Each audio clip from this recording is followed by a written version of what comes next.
Okay, guys, welcome. This is the continuation of the course Cryptocurrencies for Beginners. So, I said we'll be talking about ICOs. So, what is an ICOs? We're talking about the what, the why, the when, and then let's talk about the where, and then the arrow bar. Let's talk about the arrow. Let's talk about the implications.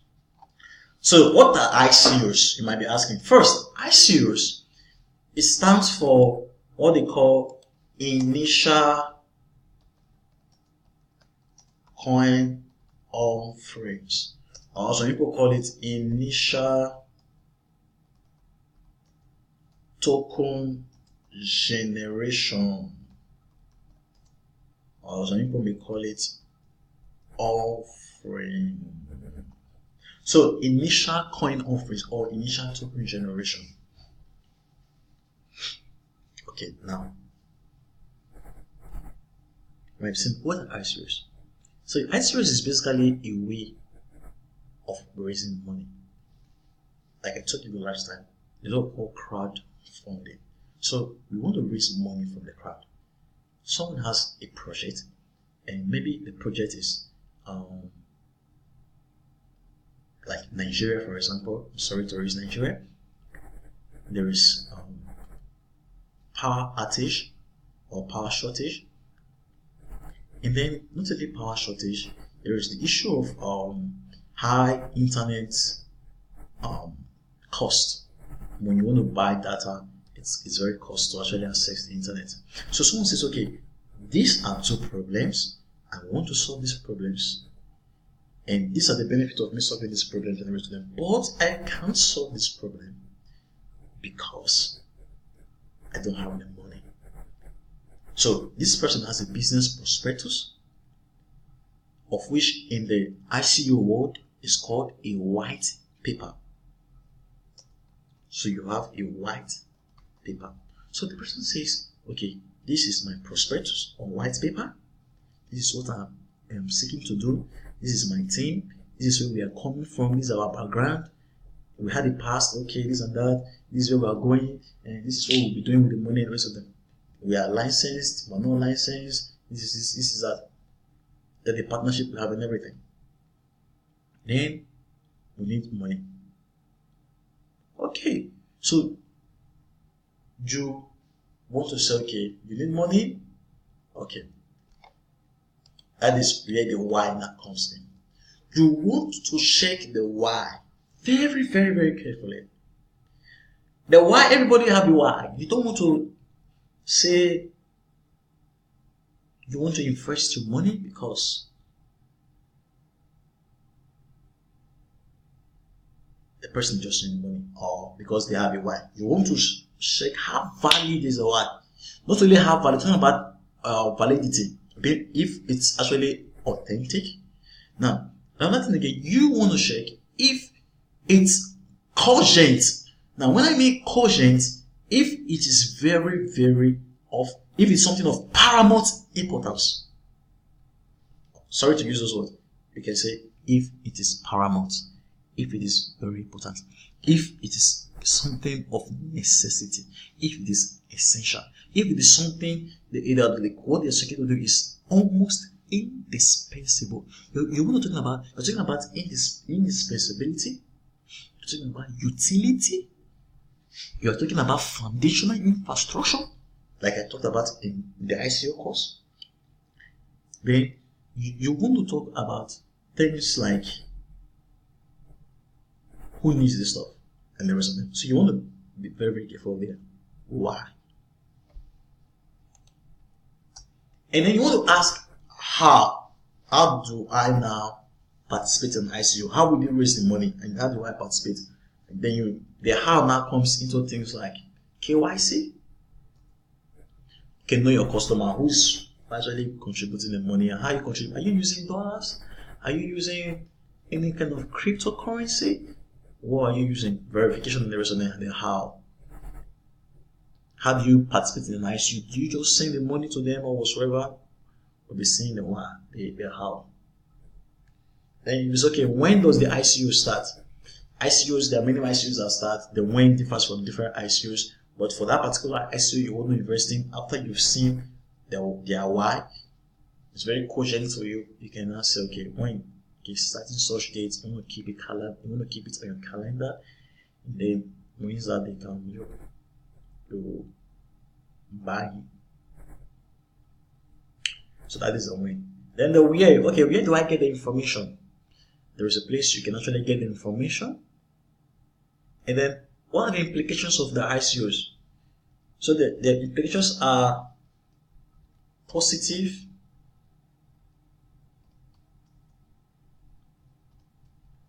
and then negative. If you don't do it the right way, I put up together a 20 video series on how to actually evaluate an ICO. And someone might be asking, do I need a 20 video series on how to evaluate an ICO? Well, if someone like Warren Buffett, a billionaire, is coming to the space, which one is, will he just find where to put his money? He will first educate himself. Now, that is the difference between two classes of people, those who have a lot of money and those who don't have. But you want to be very, very careful on how you go about your funds. If you do it wrong, maybe you invested with the wrong people, they may run away with your money, you are lost. And you will be among those who are saying that cryptocurrencies are bad. You will be among those who are clamoring and shouting upon the rooftop that cryptocurrencies are bad. So you want to do it the right way. Maybe if you do it the wrong way, there is a way you send your money to them. If you don't know that way, your money is going to get lost. But if you do it in the right way, you're going to get good returns. And then after the ICO, after the ICO response. Now, because we're talking about the company now, the person is saying, I'm trying to fix the power problems and also the internet problem in Nigeria. The question is, the ICO took place January, and now maybe the coin was listed on the exchange where you can actually exchange and save, if you want to say, maybe February. And in January, you bought one. Let's make it 1 cent. And now in February, it's hitting the exchange. You are selling for 10 cents. What is the return on investment? 10 times. Now, you might say, yeah, I made a lot of profits, 10 times my money. But let's talk more mature, more intelligently. Sir, the project these guys are trying to do, will they be able to accomplish that project from that January to February? No. There are basic things that cause the price to surge from 1 cent to 10 cents. Media, attention, hype, FOMO, the fear of missing out, and many other stuff. It can make the price go up, it can make the price come down. So from the onset, you want to get your why very, very okay. If you don't get your why very okay, you'll be like those who will sell their project, and maybe this project you're investing into is going to take like 3 years for it to actually. Do you know, in Nigeria, you're having 774 local governments, you're having a population of over 150 million people, and you are saying, yeah, a large chunk of them have smartphones, and everybody needs electricity, and look, how about if this company you're investing into, it takes them 3 years to capture 50% of the population, offer their service to 50% of the population, offering power, offering internet to 50% of the population. Do you know the return? Do you know how it's going to affect the price of that token? What people don't understand is, you don't invest in a cryptocurrency. When I see an investment, this is cryptocurrency market. I see everything like a stock. Though this is not a stock market, but I see it as a stock. I see it, okay, this is a company, this is what they want to do. This is a company, this is what they are doing. And if I don't see that, I don't invest. I'm not the person who take peanuts and is happy. No. You want to invest as an intelligent investor. You want to miss out. You don't want to be, sorry, you don't want to be the person who for the little gains of today is going to destroy the tomorrow. No. You want to invest intelligently.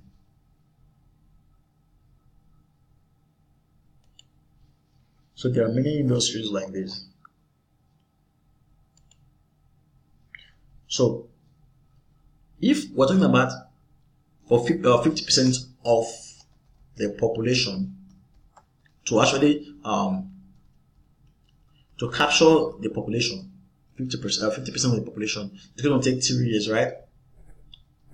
The question is, let's make some projection. Now, I'm not saying it's sensitive.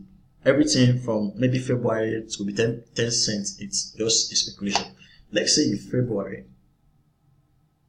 it was, in after 3 years, it was selling for $100. Just imagine. And maybe initially, then maybe your initial investment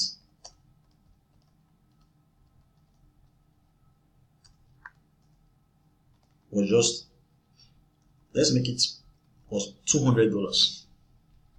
Now let's consider the ROI. So with $200, we were able to obtain 200 divided by the price was selling for 1 cent. We were able to acquire 20,000 coins.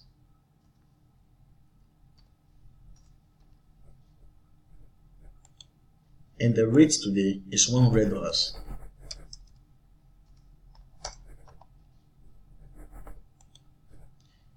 And it's selling for $100. So that is $2 million.